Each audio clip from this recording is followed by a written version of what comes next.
Good afternoon. I'm Alex White, Director General here at the Institute of International European Affairs. I'd like to welcome you to our webinar this afternoon, where the topic is hot wars, hot planet, climate change and security in a competitive world. And in a sense, it brings together two, if not three, critical preoccupations of our day. So most interesting afternoon, most interesting hour, I think, in store for us. We're delighted to be joined by Erin Sikorsky, who is the Chief Executive of the International Hydropower Association, the IIEA. And we'll hear from Erin in a moment. She's going to present for maybe 15 to 20 minutes. And then we'll have an opportunity for an interaction. So questions, insights will be, of course, welcome. And use the Q&A function to send your question in if you have one or anything you'd like to say. I'll be keeping an eye on them as Erin is speaking, obviously. So if something occurs to you, you don't need to wait until she's finished. You can just put them in as it occurs to you. And please, in accordance with our convention, identify yourself and your affiliation when you're asking a question. If you have an affiliation, you don't have to make one up if you don't have one. But if you do have one, please give us that. But definitely please do give us your name. Reminder that today's presentation and the Q&A afterwards are both on the record. Erin Sikorsky is Director of the Centre for Climate and Security, the CCS, and the International Military Council on Climate and Security, the IMCCS. She is also the author of Climate Change on the Battlefield, published earlier this year. Previously, Erin served as Deputy Director of the Strategic Futures Group on the US National Intelligence Council in the US, where she co-authored the quadrennial Global Trends Report and led and she led also the US intelligence community's environmental and climate security analysis. She was the founding chair of the Climate Security Advisory Council, a US congressionally mandated group designed to facilitate coordination between the intelligence community and US government scientific agencies. Prior to her position on the NIC, Erin worked as a senior analyst in the US intelligence community for over a decade, leading teams examining conflict and instability risks in Africa and the Middle East. And she won the National Intelligence Analysis Award. So quite a bio there. And we're really looking forward to hearing from you, Erin. And without further ado, I will hand the floor over to you. Wonderful. Thank you so much, Alex, for the kind introduction. Thanks to the Institute of International and European Affairs for having me. It's a real pleasure to join you today and talk about climate security. And I'm really looking forward to having plenty of time for questions and discussions at the end. As Alex mentioned, I spent much of my career in the US intelligence community, and at the end was looking at climate and environment issues. But in that career, I was taught you always put the bottom line up front in any presentation or talk. And so what I will say to you today, and I think this will come through my remarks, is I'm worried we're in a really dangerous moment when it comes to climate change and national security, where instead of closing the gap between the climate security threat and the military and security response to that threat, that gap is actually growing wider. And I'll explain why I think that and what I think we can do about it as we go here. But first, I'm going to start with what has been the traditional model or approach to understanding climate and security, which has been the threat multiplier model, which asks the question, how does climate change affect existing security priorities, right? And whether these are countering Russia, competing with China, or curbing terrorism.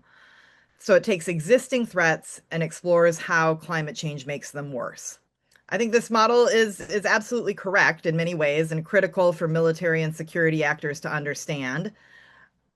To be honest, though, we also have used this model over time because we don't want to scare anyone, right, in military and security services, right? We're not asking you to do more or care about different things. We're just going to help you do your current job better. And one of my favorite pieces of analysis actually in this vein came from the US State Department a couple of years ago, which analyzed the potential impact that climate change could have in a conflict over Taiwan.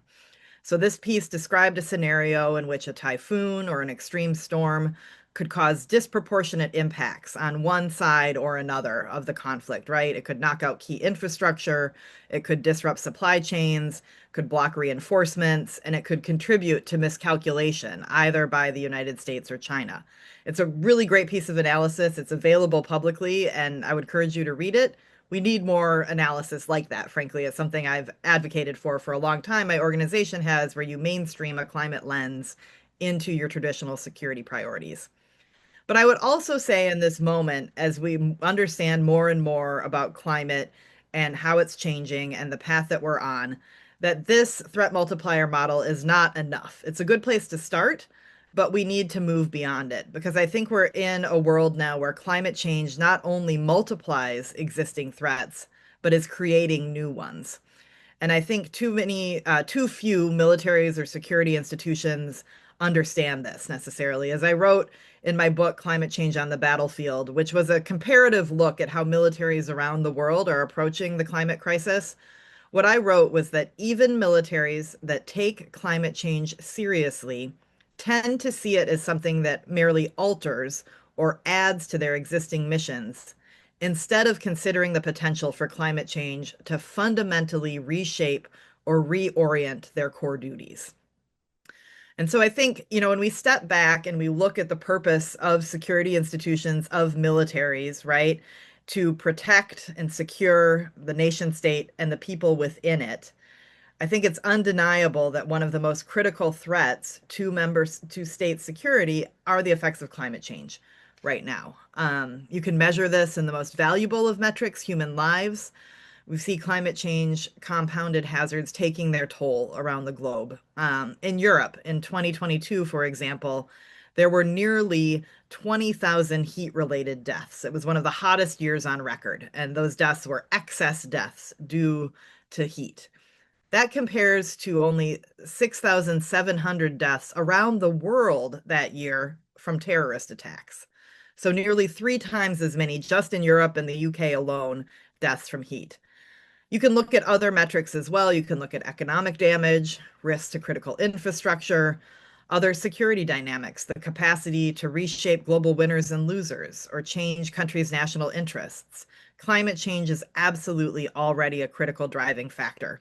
As I was preparing for this talk, I was doing some research on Ireland and saw that earlier this year, the Environmental Protection Agency in the state did its first kind of comprehensive risk assessment across the country and looked at 115 different risks that came out of an increase in extreme weather events due to climate change and examined how those risks would affect the country's energy, its transport, communications, water security, public health, food production and supply, and ecosystems, right? So again, all of these different measures.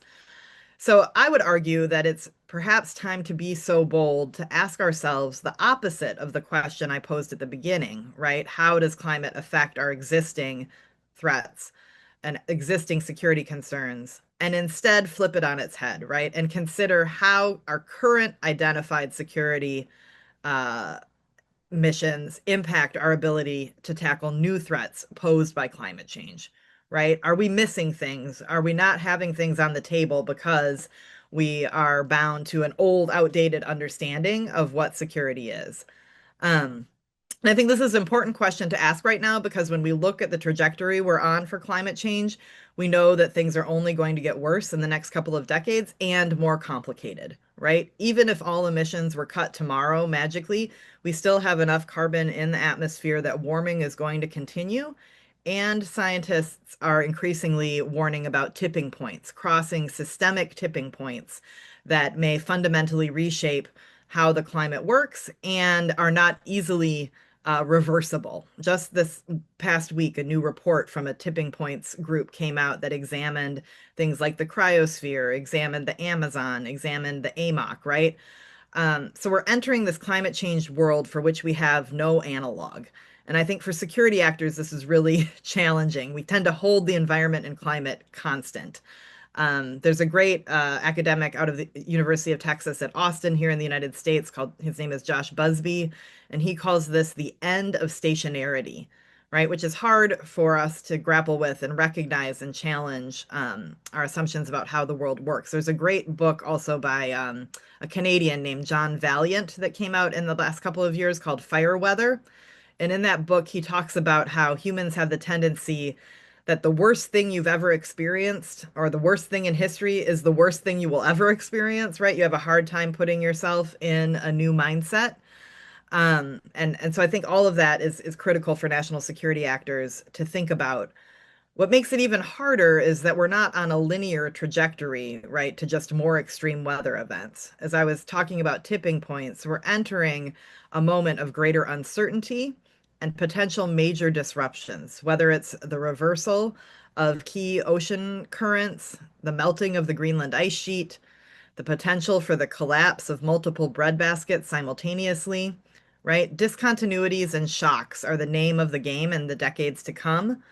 And I think this is what security institutions need to recognize, and those that do will be the ones that have advantage, right, going forward. Unfortunately, though, I think going back to my bluff, I think we're getting in a moment where, as this threat picture is becoming more clear, it's becoming harder for security and military institutions, particularly in the West, to be bold in how they address it. So it's hard to meet the moment.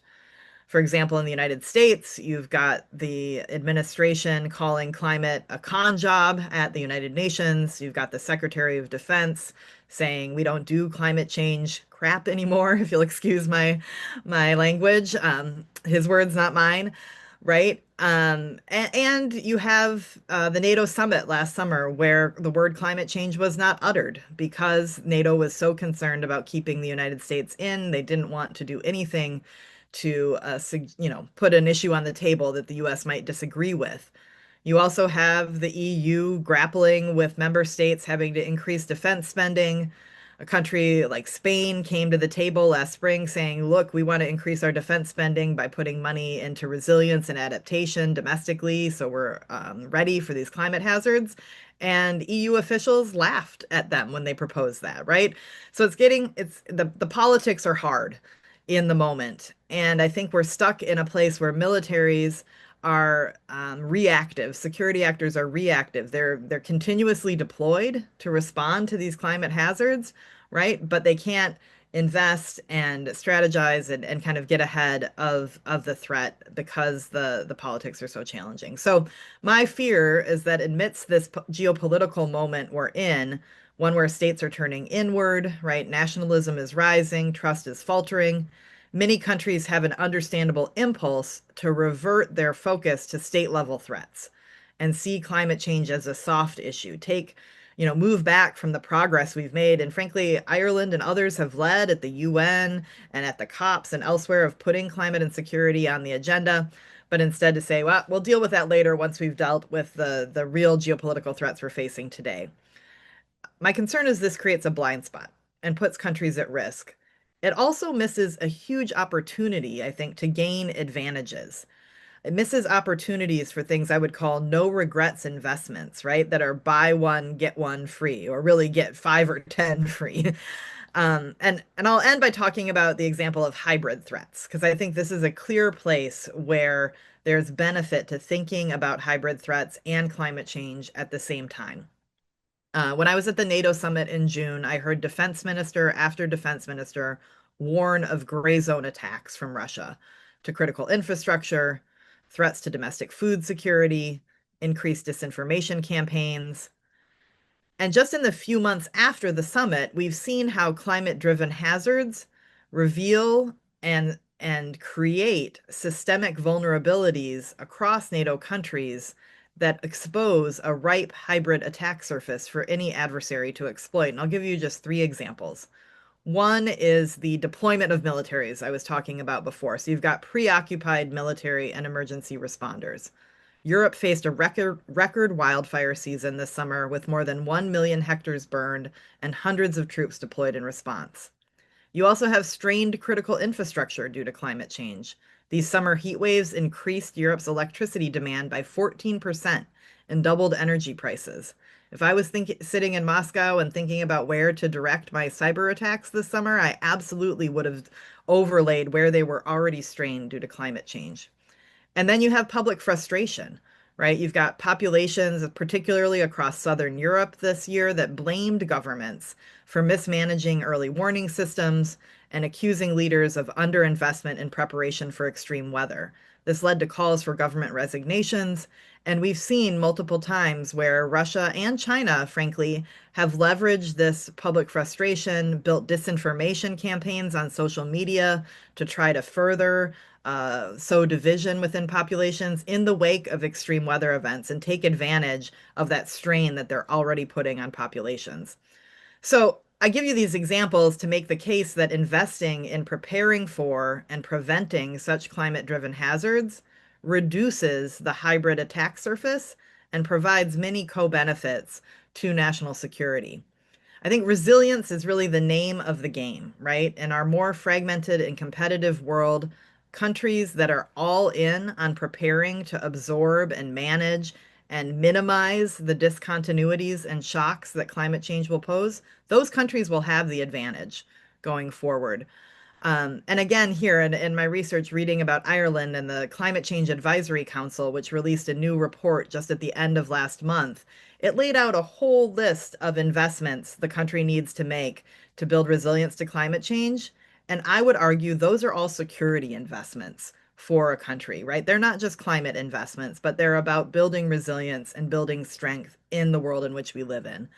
I would argue that investments in managing these climate risks, we can call them stability multipliers, right?